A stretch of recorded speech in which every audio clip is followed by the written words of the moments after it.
Oh, nana, no? As in, imo ni hatag sa katanan? Oh, sure. Yeah! Okay, sa gusto mo nga yun diha. Kamang hatag ko ko.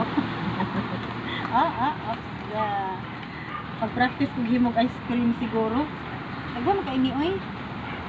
Himog ice cream. Pag mo ice cream, yung tagay ko, ha? Sure. Yeah, oy, moro yun. Moro dyan ang balikan din ba?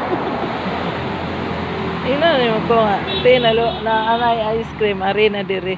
Ay, maadyo pati. Oh. Ayo pa. Ikaw na po yung adto.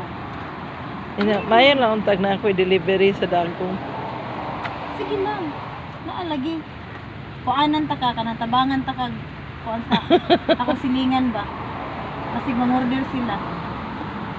I-arrange na maayo, Sal. Basta gusto mo, oh, basta gusto mo ma-order og pings, calamansi juice, lami kaayo na puno sa vitamin C. Unya, wala di ay. Wala pa ron. Wala di ay stock. Wala stock kay nahurot. Kalami ani. Hala, oy, di ba ni masulod sa duha ka kuante? Di ilan eh.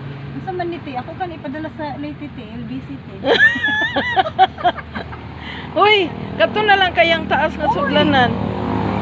Ikaw. Type sa... Oh? Wow. God, dapat ang mukhaon maghago dyan. Ano? Sa tiping, manong tayo maghimo ani. Ako gipalingkod, eh. Okay, naulaw na ko. Dating kaulaw ang pamukbang. Isa raman ka durian dahil sa isa ka paperware. Oh, bitaw, no? Dahil sa sal. Kaunod to na akong isang suglanan.